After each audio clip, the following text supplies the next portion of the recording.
Fique agora por dentro da estação.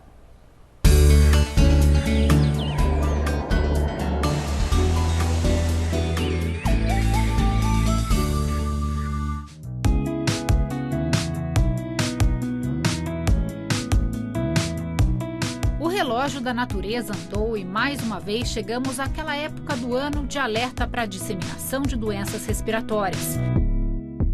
Em anos passados, nosso maior inimigo era o vírus influenza.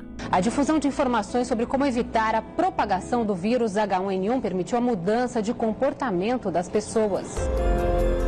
Hoje, o inimigo é outro. São Paulo registrou recorde com novos casos de coronavírus em 24 horas. Hoje o Brasil bateu a marca de 280 mil vítimas da Covid-19. É o nosso segundo outono na pandemia do novo coronavírus. Um ano em que máscaras, distanciamento social e restrições das atividades passaram a fazer parte da nossa rotina. Para a gripe, o comportamento até funcionou bem e há um ano os casos caíram. Mas a vacinação contra a influenza segue fundamental.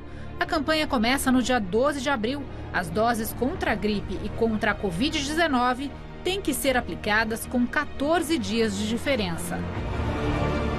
Se o paciente, no caso o cidadão, for procurar a unidade básica de saúde, ele estiver apto a receber as duas vacinas no mesmo momento, ele só receberá a vacina do Covid-19, que é a prioridade, e após 14 dias ele pode retornar para receber a vacina da influenza. Uma vez que você toma a vacina contra a influenza, você diminui a chance de ter um agravamento de um quadro respiratório, não necessitando assim de atendimento médico, de atendimento hospitalar, de internação, e também diminui a incidência de óbitos.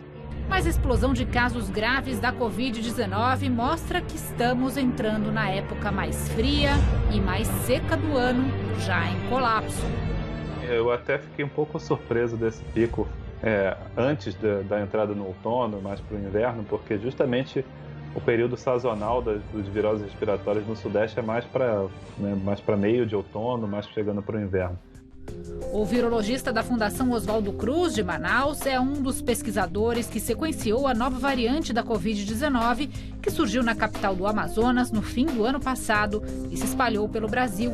Acredita-se que a P1 já seja responsável pela maioria dos casos nos estados e pela situação que vivemos atualmente. Muito provavelmente sim, a P1 é talvez a principal responsável pelo que está acontecendo hoje. Mas a gente precisa que outros laboratórios também consigam aumentar o número de confirmações por sequenciamento para a gente ter certeza que é. Uma vez que também já teve detecção da variante do Reino Unido no Brasil, alguns casos dela não tivemos da África do Sul até o momento, mas eu acredito que o que a gente está vendo é sim um reflexo da P1. A P1 é uma variante de preocupação. Existem outras duas com a mesma classificação, a variante do Reino Unido e a da África do Sul. E como elas surgiram?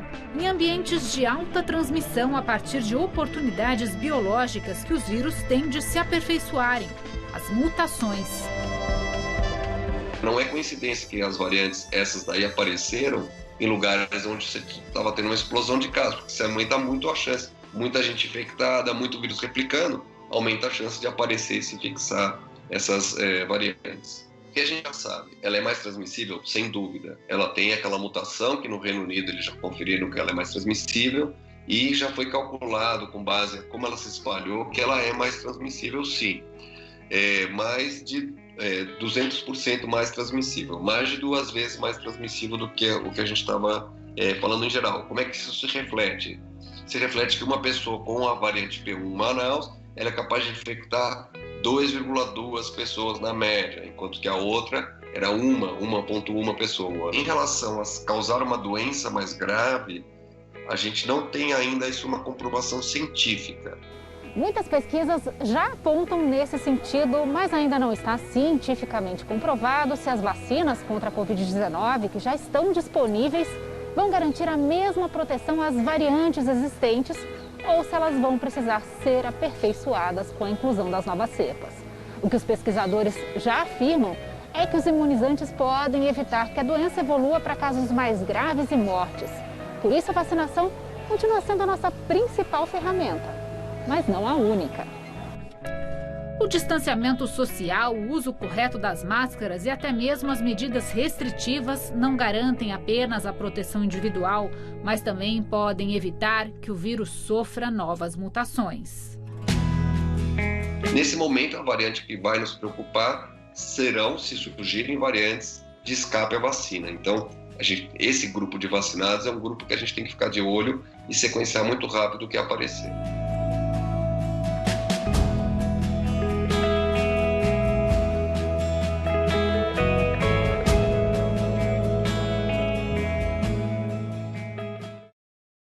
E ao longo dos próximos dias a gente vai detalhar as características do outono de 2021, climaticamente falando, aqui em São Paulo e também pelo Brasil.